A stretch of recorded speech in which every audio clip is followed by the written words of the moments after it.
Good afternoon, everybody, and welcome to the Dan Wickline Show. It is March 16th. We are one day away from St. Patrick's Day. Kyle is back, and we are ready to go with another exciting episode. Happy Stone Cold Day, Dan. Happy Stone Cold Day? Austin really? 316. Not a WWE fan? No, we've talked about that. Yeah, no, today is worldwide recognized as Stone Cold Day. So have a couple of Miller Lights and kick your enemies in the junk. Worldwide, huh? Well, by the population of the world that are wrestling nuts. Yeah, I was going to say, I don't think the people over in Ukraine are going, hey, it is Stone Cold Day. I believe that there are several that are. I'm sure, like Vitaly Klitschko and stuff like that. But only several. Like, there are only several anywhere, but there are for the several that celebrate, you know. Yeah. Hey, for more of the world, it's Purim. While you're chatting, what was up with Razor Ramon? I know that he passed away, but you had put a comment up about how the WWE did him dirty. Oh yeah. So we could talk about that. So the full story is that Scott Hall had gone in for a surgery just to like deal with some arthritis in his hips or his back. Mm-hmm. While he was on the table, he had 3 heart attacks on the table. And so he was on life support. They got his family there. His family discontinued life support, and he fought for 4 more hours after they took him off life support. Wow. The announcement from his family was that he was still fighting. Mm-hmm. And then about 5 minutes before Raw went live Monday, WWE tweets, we're sad to talk about the passing of Razor Ramon, yada, yada, yada. His family hadn't confirmed it. None of the people who are associated with him, into like Kevin Nash or X-Pac or any of the people who were known to be in the hospital with him, had confirmed it. WWE just tweeted it.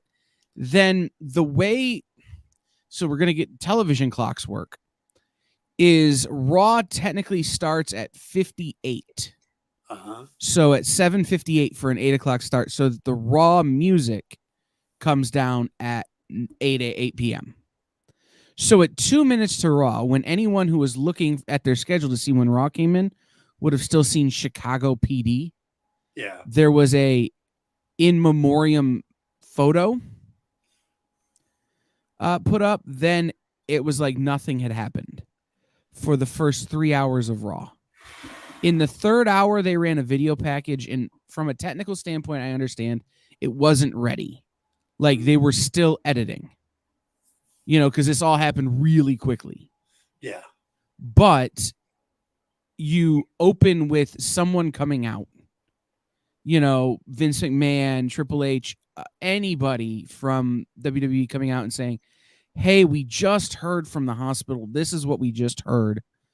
You know, we'll have a tribute to him later on in the show, but we want to open with this. Instead, they come out with, ironically, a Stone Cold segment with he's doing a match at WrestleMania. And so it was like nothing had happened. And it was WWE would rather put over a washed up old guy versus one of their hot talent at WrestleMania than acknowledge someone who formed the wrestling industry in that way. So I thought they did him real dirty. I understand it from a technical standpoint, but I think there were better ways to handle it. Sounds like it. So, you know, I was super angry because Scott was a friend of mine. Yeah. And I told this story Monday night in our recording of Nerd News Now, which you'll see on Sunday. I worked conventions for a minute, and I would often be at Scott Hall and Kevin Nash's booth, like as their booth buddy, like taking the money for them and making sure they had their lines managed and that kind of stuff. Yeah. So we had done a convention after I had my first foot surgery. So I'm on a knee scooter. Scott had just had a previous surgery on his back, and Kevin Nash had had knee surgery. So none of us could really walk that good. Mm-hmm. But also none of us were going to like take a wheelchair or anything. So The three of us would walk through the halls of this convention. Three dudes, all six. I'm 6'2", 300 pounds, and they're both bigger than I was. Yeah. Walking through this, shambling like the Walking Dead, but as the walking wall of humanity because we're so big. They were both sober at the time, and Jay Muse was also there. Yeah. So we go into the green room, and there is just weed and booze everywhere. And I turn to these guys and go, so do we need to have a meeting or what? And they all just start laughing. And that's when I knew I was going to be friends with them. So the big rib is later on in the day, go into the bathroom. I'm doing my thing. There are other people in there. And Scott finishes up and goes, you guys need a dark match, and turns off the lights in the men's bathroom and walks out the door. Like, it's this guy who is this bad guy was this giant, super sweet, hugely hysterical joker of a person. And I felt like WWE did him dirty in the way that they treated his passing at the top of the show. Yeah. I felt like the internet did him dirty by just running with WWE's tweet and not waiting for further confirmation. And I felt like, there was a large segment of people who just brought up the problems he had in the past with drugs and alcohol, which he had tremendous problems. But for about the last 10 years, he'd really had his life together thanks to Diamond Dallas Page and DDP yoga and kind of seeing a way of living life without all that stuff. Mm-hmm. So he had really gotten his stuff together and was really helping his son, who's a wrestler, kind of start to make a go of it and make a name for himself. And so many people just started bringing up the negativity of the past as opposed to looking at the current. And, it all just kind of sucked, That's a shame. Yeah. And you say done him dirty. It sounds like they just weren't very professional about it. Right. They did what they had to do. There's times where you just can't do things the way you'd like. I understand that. But again, and it's because it's a friend, I think I took it harder. Yeah. But I felt like they did him unnecessarily. They were unnecessarily callous. Yeah. So. I remember Razor Ramon. God, I didn't get into, I got into wrestling when I was like 10, 11 and watched it till I was like 13 or 14. And it was still around enough that I knew some of the performers and stuff. But it was never really been my thing. I mean, who Stone Cold is, who The Rock was when he was doing it, and Triple H and, Stardust and stuff like that, because it kind of permeates out of wrestling into pop culture. But it was never my thing. But I do remember, him, and I remember he had a pretty good act. He was a heel. Right. Calling everybody Mang. Yeah. Mm-hmm. Yeah. No, I mean, and that's the thing, right? Is that, a guy my size graduates high school, doesn't, and I had blown my knee out playing high school baseball my senior year. My athletic opportunities, which were what was going to be my future at that point, like I was playing super high level baseball. That was the thing. Yeah. Were gone. So I found a wrestling school. Because if you're an athlete and you're my size and you have any charisma at all, that's your option. And so for me, wrestling has always been super important. And I've walked away from it several times as a fan, but whenever I'd see these guys at Comic-Cons, it was always, I had an admiration for what they did as athletes and as performers. Yeah. So to become friends with them has been kind of a great joy in my life. And now I've gotten to meet other people since I moved into broadcasting, like Tony Schiavone and Jerry Lawler and that kind of stuff that kind of keeps my passion for the sport of entertainment going. Right. So, yeah. And I've met a handful of the guys, and I'd say the majority of them have been just very down to earth, very nice guys. There's been a couple that's like, egad, you drank too much of the punch. But yeah, well, there's that old school mentality, right, where you're always in character. Yeah. And there are guys like that I've met that I'm like, bro, you don't have to play for me. Yeah. But a lot of them like to. And so there's that. But like Scott was one of those guys that, when he was on, but when he wasn't, he was super soft spoken and quiet and hysterical. I got one more story if you got a minute. Yeah, go ahead. That same convention after the show Saturday night, we all decided to go to dinner. Mm-hmm. And Booker T was at the show, who's also a large guy. Ryan Adams, who was a professional wrestler back in the day, but who is now the president of SAG-AFTRA in Michigan, and was Ryan Hurst's stunt double in Sons of Anarchy. Okay. Also a big guy. And a couple of our other just friends, we decided to go to this hibachi place nearby to the convention where it had all-you-could-eat crab legs for $19.99. It's an all-you-can-eat buffet, and it's 6 or 7 of us, 6'2" to 6'8", none of us smaller than 300 pounds, walking into this all-you-can-eat hibachi restaurant. And this little girl, and I call her a little girl. I mean, I don't know how old she was, but she was the hostess. We walk in, and she says something in what I can only assume was Mandarin, and I can only assume from the tone that it was, oh, shit. Yeah. Like, I recognize that exasperation in all languages. Yeah. Like, she knew they weren't making any money that night because I think we ate probably between us 60 pounds of crab. Like, it was dumb, but it was a great time. Yeah. It's like Louis Anderson's routine where he used to talk about going to the all-you-can-eat buffet. It was John Panette. Yeah. Oh, John Panette. You're right. That's John Panette. Not all you can eat. Yeah. You'll be here 3 hours. Right? Yeah. And we're not trying to be offensive. That's just... No, that's the bit. Yeah, John Panette would do it that way, Yeah. yes. So, yeah.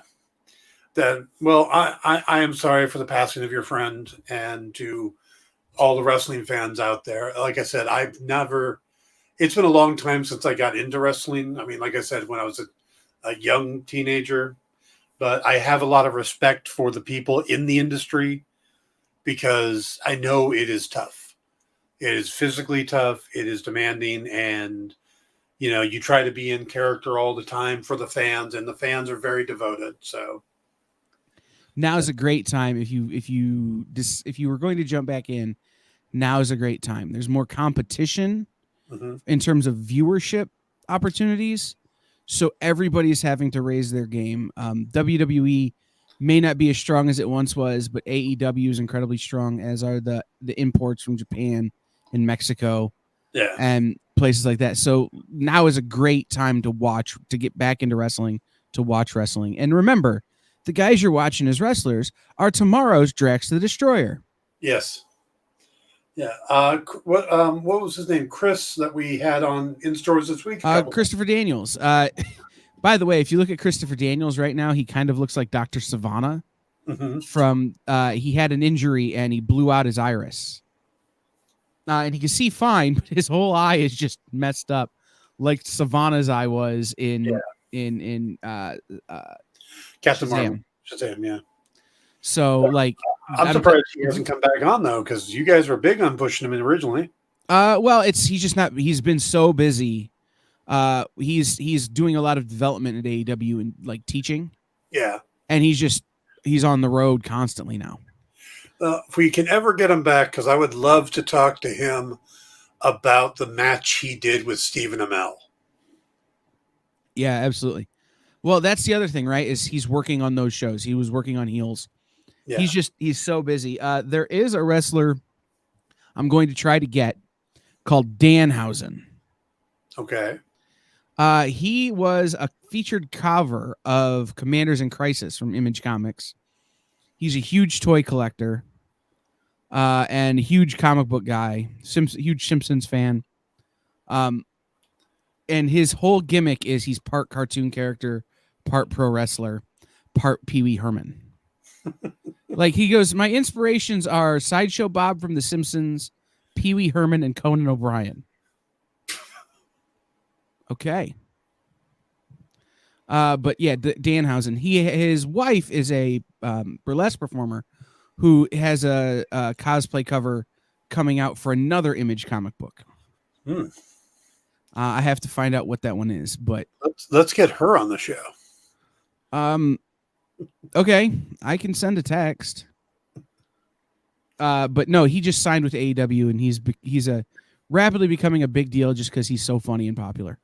Good. On YouTube at Love That Danhausen. All right. We should probably move into some of the news and our main topic for the day.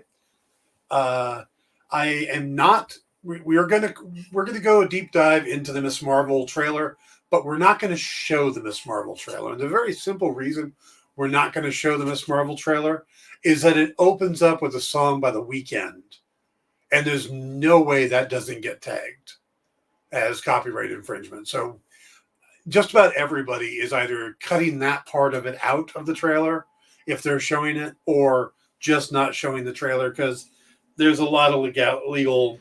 We showed 3 trailers last week and got 3 copyright claims on our show. Yeah. Yeah, I screwed that one up hard. Were any of them my show? It was the show we did on Thursday, where you and I were both on, and we showed 3 trailers. Oh, yeah, we got 3 on one show. Wow, that's impressive. Yeah, no, I botched that one hard. We talked through them. I know, but I had them turned up too loud. Yep, that was my fault. I just made a mistake. But no, we got 3 claims on. I'm like, well, crap. Yeah, no. So we're going to talk about the Miss Marvel trailer, but we're not going to show it. But you can watch it. It's on the YouTube, just like we are right here. By the way, remember to hit the like and subscribe buttons. Those are very helpful. It's kind of weird. Having just spent the last 15 minutes talking to Kyle, doesn't feel like I'm in the middle of a show. I feel like I'm just chatting with Kyle. So I need to get back to the show here. But also, way to be Italian there for a minute. Just a little bit of Barucci there. Yeah. How'd your nails come out? Did the manicure go well? They fell off. Oh man! Apparently, I'm super allergic to cheap nail parlors. Well, you get what you pay for, man.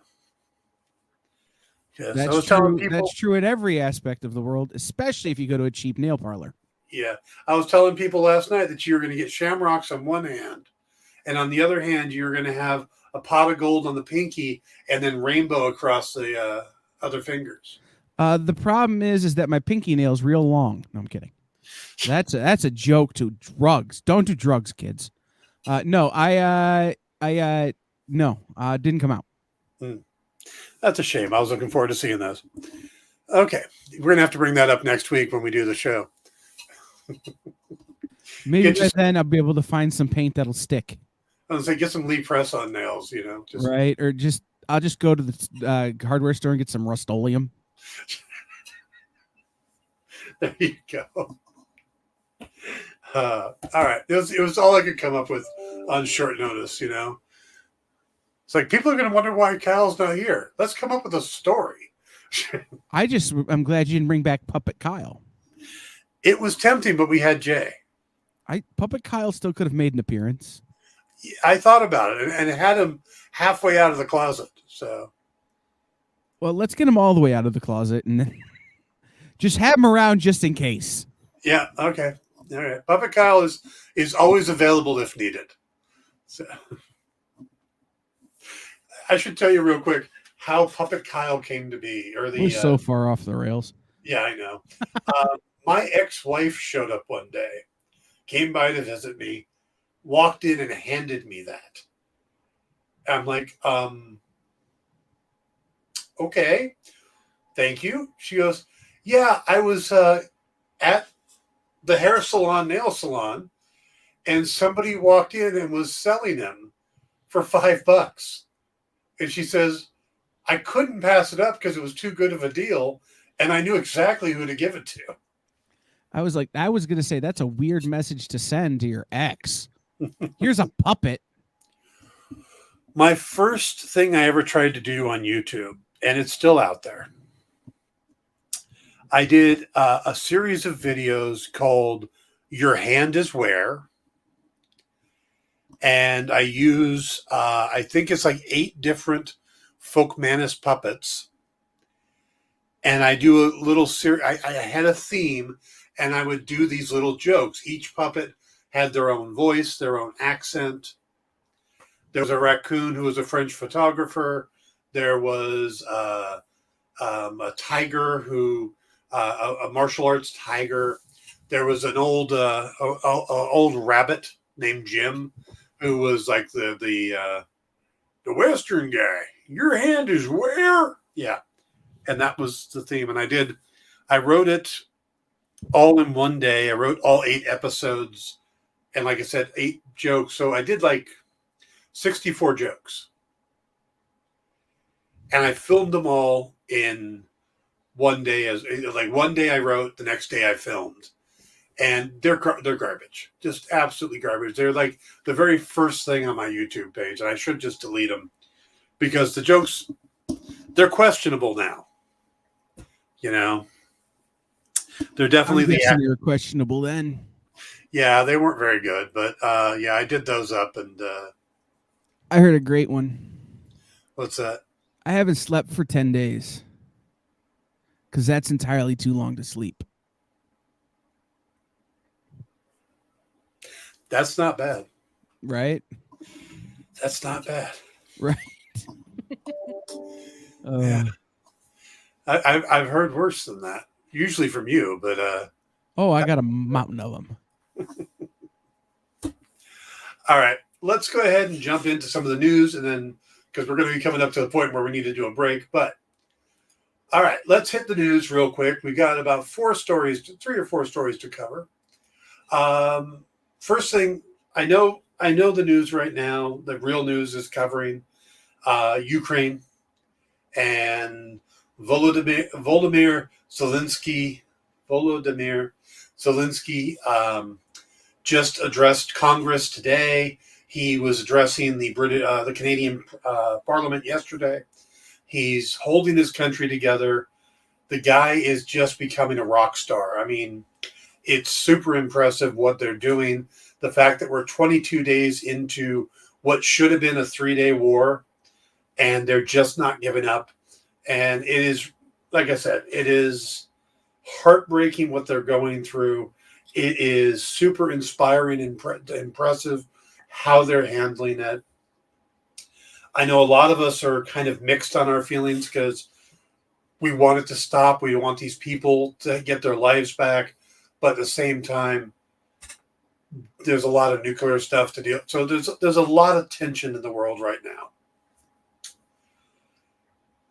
But you got to remember that Zelensky started off as a comedian and an actor, which is phenomenal to see what he's done now. But then again, you know, we've had actors and stuff go into politics and do a good job because they know how to do a speech and how to deliver a line. So I think he's probably the right person in the right job at this moment.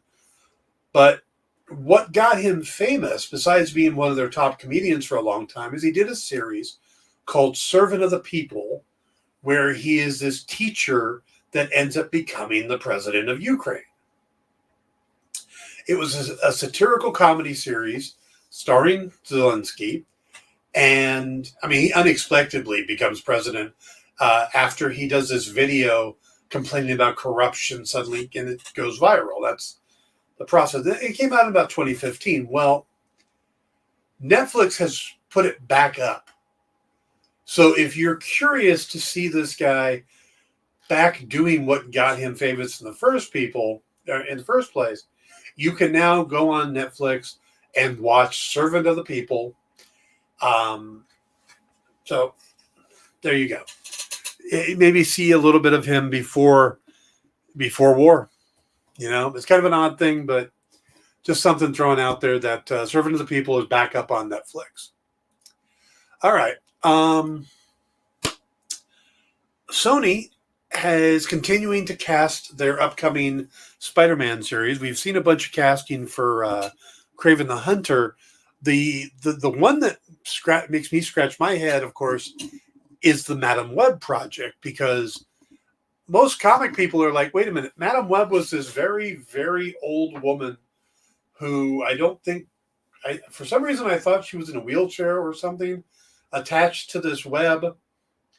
it's hard for me to see it as a movie, a character on her own, but they're moving forward with it. They had cast Dakota Johnson as Madam Web. S.J. Clarkson is on board to direct. Um, it's coming from a script by Matt Sazma and Burke Sharpless, and based on a previously written version by Kareem Sanga. So this has been moving forward. Well, they're adding to the cast an actress named Sydney Sweeney, who you've more recently seen in HBO's The White Lotus and Euphoria. So this is a very young woman, but she's really starting to gain some traction, and now she's joining the cast. Now, the idea of Madame Web is supposed to be an elderly woman with, oh my God, how do I pronounce this? Myasthenia gravis is the disease she's supposed to have.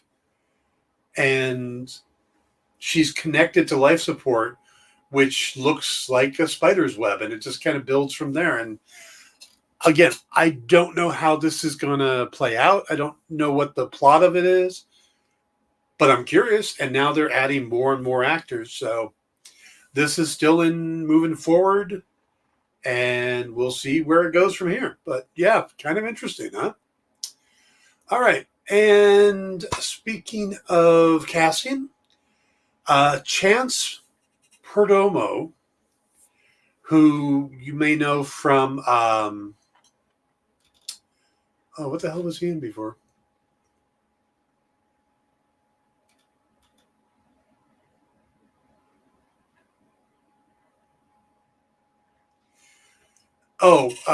After We Fall. He's in the After We Fell franchise. Killing by My Debt. So he's a British actor. He was in The Chilling Adventures of Sabrina. That's the one I was trying to think of. He's been cast in the upcoming college set spinoff, for The Boys. So we've gotten the recent trailer for the third season of The Boys, and he's joining this college-based spinoff, which I'm starting to wonder if it's going to be loosely based on. In the comics, the very first team they go after isn't the Seven. The Boys go after a group of sidekicks or young, teenage. What were they called? The teenage Kicks, I think, was the name of the group. And I actually wrote the adaptation of the first trailer or first series as a novel, and that's what it focuses on. So it's about this group that kind of embrace being superheroes a lot, but they're into drugs, they're into partying, they do all the downside of it. It's like the Seven, but more concentrated without the advantages of experience in age. Well, I'm wondering if that's going to be what this is going to focus on, that era, because we skipped over that altogether in the Boys series. We went right to them taking on the Seven, and Teenage Kicks was an interesting storyline, so I could see them going back to that. Now, Chance Perdomo joins Jazz Sinclair, Lizzie Broadway, Rena Hardesty, and Maddie Phillips, who have already been announced. And but he's replacing Shane Paul McGee, who exited the series along with Amy Carrero. So I think there'll be another recasting. This is being put together by Michelle Fazekas and Tara Butters, who I believe were the driving force behind Agent Carter. So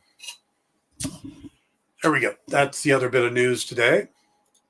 Now let's take a look real quick and see where are we time-wise. Hey, Dan, before we go to break, I have a question. Yes, sir. Where do you come down on the newest thing dividing the internet? What is dividing the internet? Are there more doors in the world or wheels?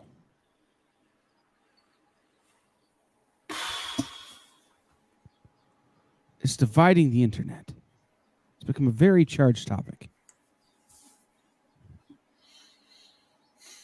In the comments, are there more doors in the world, like doors, DOORS, or wheels, WHEELS?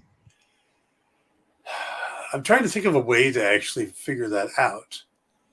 I'm going to go with doors. Okay. And the reason I'm going to go with doors is the fact that on average, a car has 4 wheels. But a car usually has 2 to 4 doors. So there might be a balance there. Right, but how many doors does a lawnmower have? But how many wheels does a house have? Right. How many wheels does a building have? It depends on the building.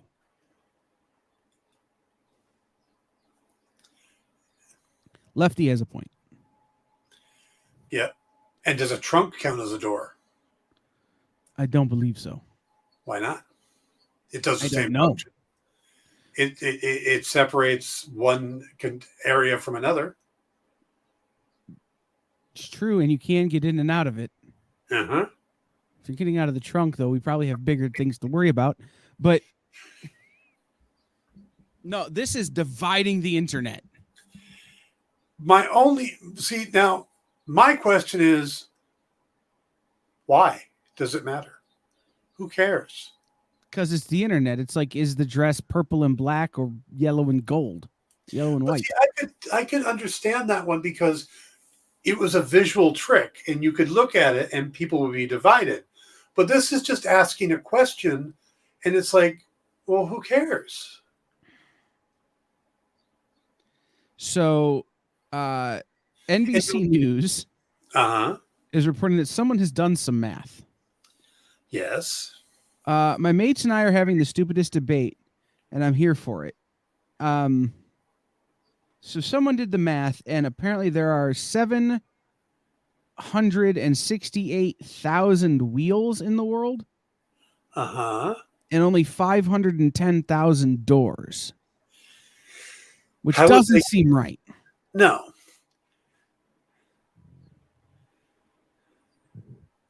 But it's dividing the internet because now even the person who did the math is wrong. Yeah, but I mean, and then you got to ask questions like, okay, does a wheel of cheese count? Does Jim Morrison count? Right. So it depends on what you're counting as a door or a wheel. Like there's a whole bunch of stuff. Like it's a super fun debate that is taking over the internet. No, it doesn't sound like a super fun debate. It sounds like a silly thing for people to be distracted in a time of horrible news. And I'm all for it. Go ahead and have the conversation, have the debate. I'm not going to participate because I don't care. Well, doors and wheels. UPS has said that there are more doors than wheels because they have to knock on all of them. Okay. Bridgestone Tire has said you're wrong because we provide the wheels to get your trucks to the doors. So there's got to be something to that. So. Yes, but to get to a house, then the house has multiple doors. You don't count one door for a house. You got the garage door, the front door, the back door, all the doors to all the bedrooms, the bathroom door. That's what somebody said is we could figure it out if we could define a door and a wheel. Yeah.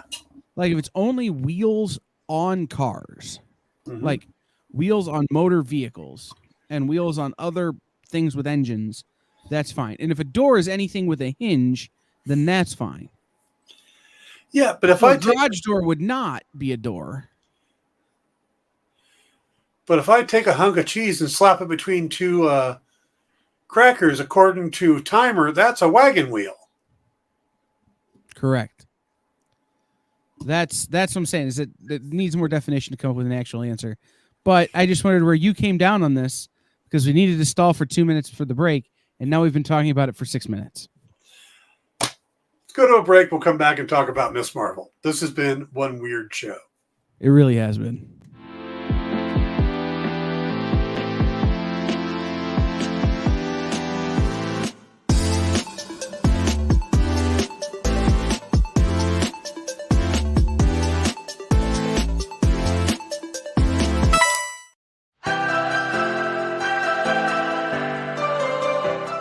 This is The Experience.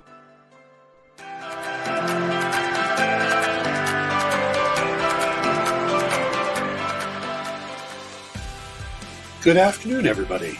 Hey there, hi there, ho there. You're as welcome as can be. Hi, I'm Nancy McCann. Welcome to Friday Night Live on The Experience. Welcome everybody, it's Fat Jack's Comic Crypt.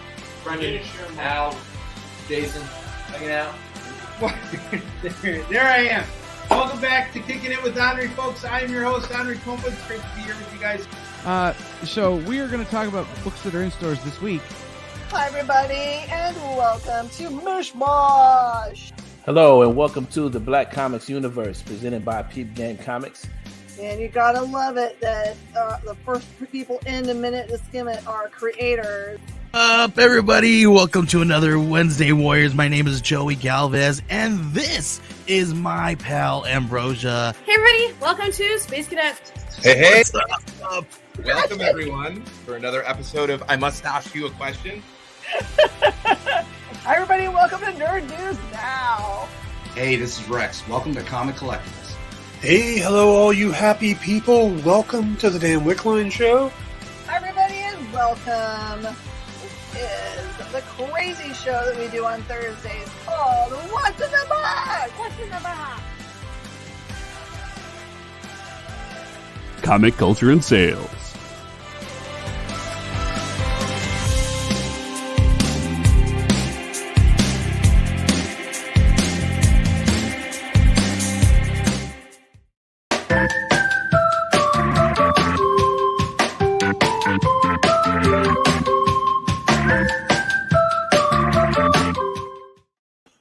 Hola, ¿cómo está? Welcome back to the Dan Wickline Show. We are going to talk about, finally, we're not talking about Wheels and Doors anymore. We're not talking about Razor Ramon. And we're going to move on and get back into Miss Marvel, the trailer that dropped yesterday, which surprised a lot of people because we didn't know it was coming, but there it is. And but before we jump into the actual meat of the trailer, I think the interesting thing about it is the release date, when the show's going to debut, which is June 8th. The reason that's kind of interesting is that May 25th is the release of Kenobi, or Obi-Wan Kenobi. I really wish they would have just called it Kenobi, but Obi-Wan Kenobi. And that is going to overlap. That means that for the first time, we're going to have both a Star Wars and a Marvel series going at the same time that are both live action. I think the Bad Batch kept going when Loki was going, but the Bad Batch was animated. But so we get the two combined. We'll have to see how that plays out. I've been wondering why we get these dead periods like right now when there is no show, thinking that they should get to the point where they have a new show every week because they want us to pay for the streaming service. We should get a new Star Wars or Marvel show. But I love the idea of getting one of each. Let's get that going, you know? We should get year-round Star Wars. How cool would it be to have year-round Star Wars and MCU? But so June 8th is Miss Marvel. May 25th is Obi-Wan Kenobi. So we're going to have a good start of summer. But let's talk about the trailer. Now, again, we're not showing it because of the weekend. But for those of you who are new to it, who have never heard of Miss Marvel, and for me, I wasn't really reading comics when Miss Marvel came out. So I learned about her later as she started popping up as more and more popular. I didn't see the natural progression of the character. I wasn't around for the origins and stuff like that. But Miss Marvel, played by Aman Vellani, is Kamala Khan. She's a 16-year-old Muslim Pakistani American from Jersey City, New Jersey. And she's kind of unique in the Marvel Universe in that she idolizes the Avengers and Carol Danvers. And she ends up, even though she idolizes superheroes and ends up becoming one on her own. Now, fans of the character from the comics or the video games will notice that her powers are a little different than they are there.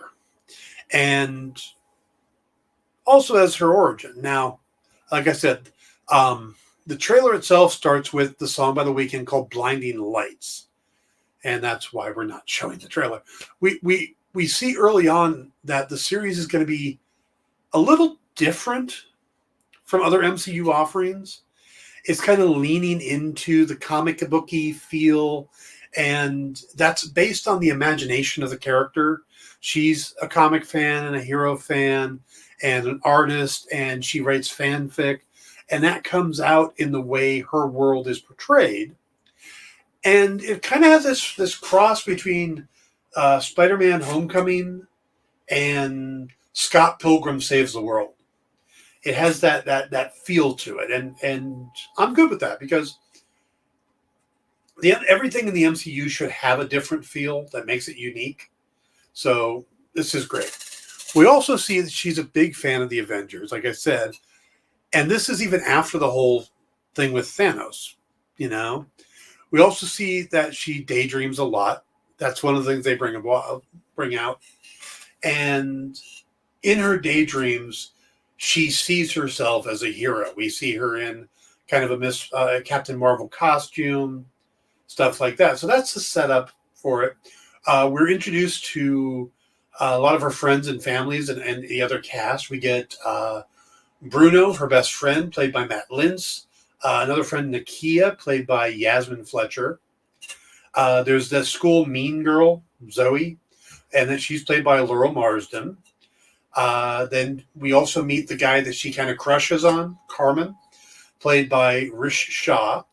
And, of course, there's her mother, Muniba, played by Zenobia Shroff. Her father, Yusuf, played by Mohan Kapoor. And her brother, Amir, played by Sagar Sheikh. Now, something to keep an eye on is the character of Kamran.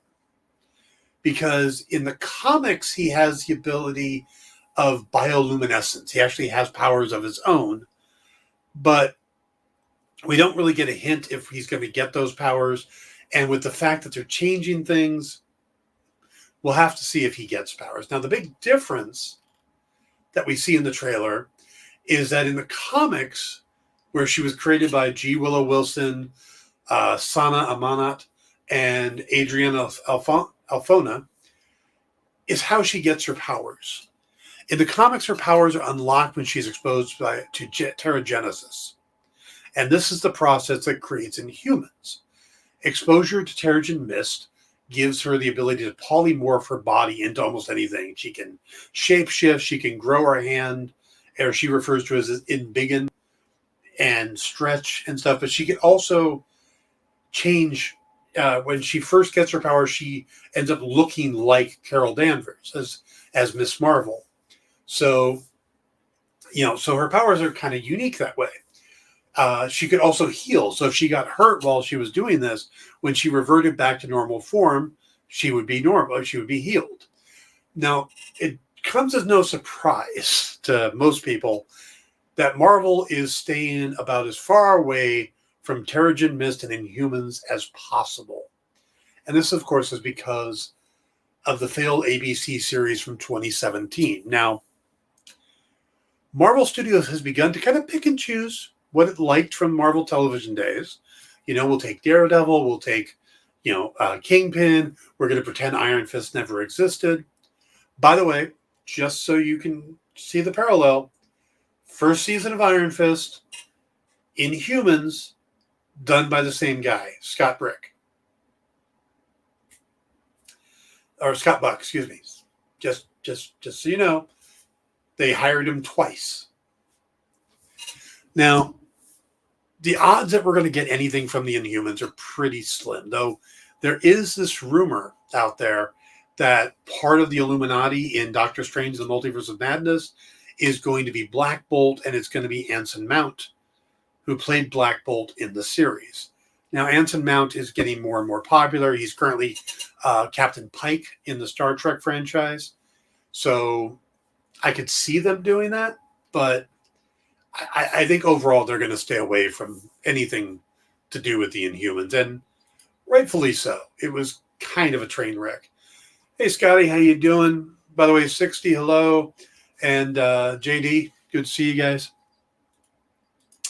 Now, in the trailer, we also get to see that Kamala gets her powers from a pair of bracelets, and that her powers are kind of cosmic based. So this is a big change in the character, but it also makes sense because it may tie her closer to the Captain Marvel character. Now these bracelets she gets, they could be one of two objects of power from the comic books. They could be the quantum bands or the nega bands. Now, both of them are kind of similar. And if anything, the quantum bands are kind of the inspiration for the nega bands. But there is a difference. Now, the quantum bands are energy manipulating devices that the cosmic entity Eon, who is like this weird floaty thing that's got like a tree with a giant eye on the side. He's one of those weird either Steve Ditko or Jack Kirby creations. Well, Eon awards these gauntlets or bracelets to beings that he think are worthy of becoming protectors of the universe. Kind of like, the Guardians in DC coming up and going, here's the Green Lantern ring. It's important because it's true. Now, the nega bands, like I said, were inspired by the quantum bands, but they're specific to the Kree Empire. They're these ancient relics of the Kree. So it's likely that they were a pair of quantum bands given to somebody in the Kree Empire who have then kept it. Now, these became a big part of the original Captain Marvel series, Marvel. And we do meet Marvel in the Captain Marvel movie as played by Annette Bening. But we really don't get her as Captain Marvel.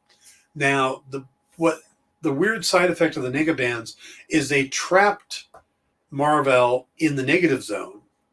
And another pair of nega bands were on Earth that Rick Jones used to be a sidekick for the Hulk and hung out with Captain America for a while. Well, they kept just having him pop up everywhere, and he got a hold of these nega bands.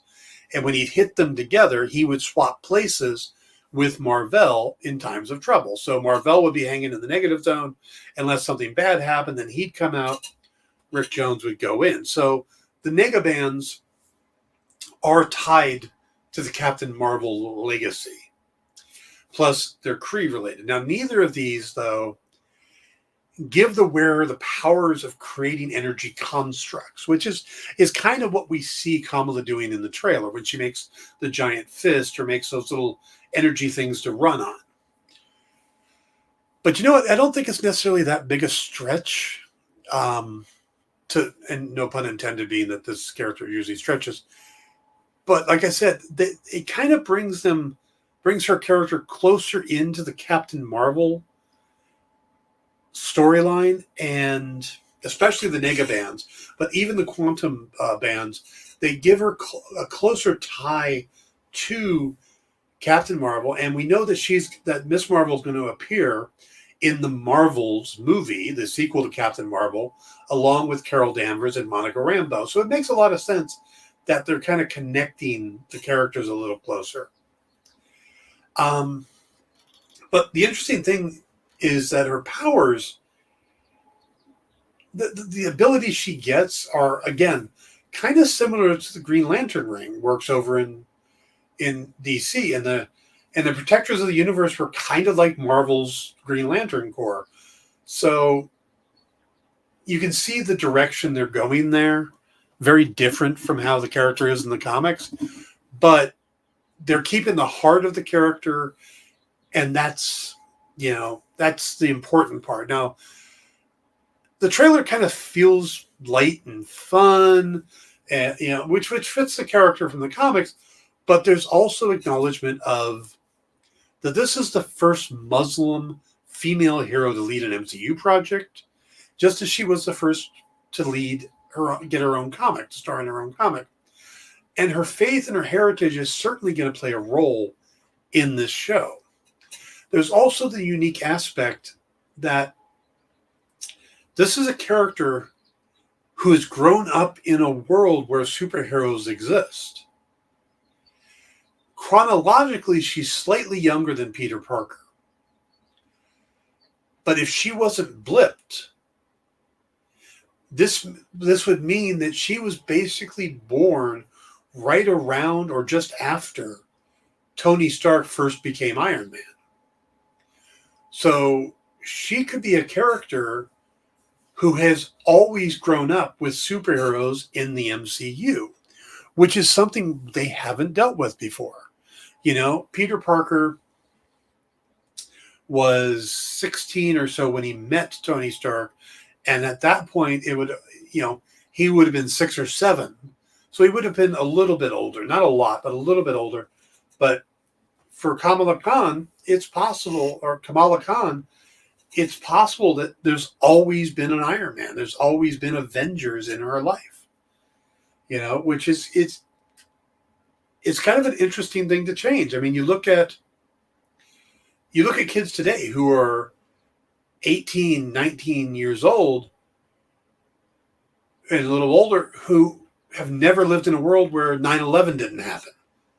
That changed everything for, you know, the world is different from there.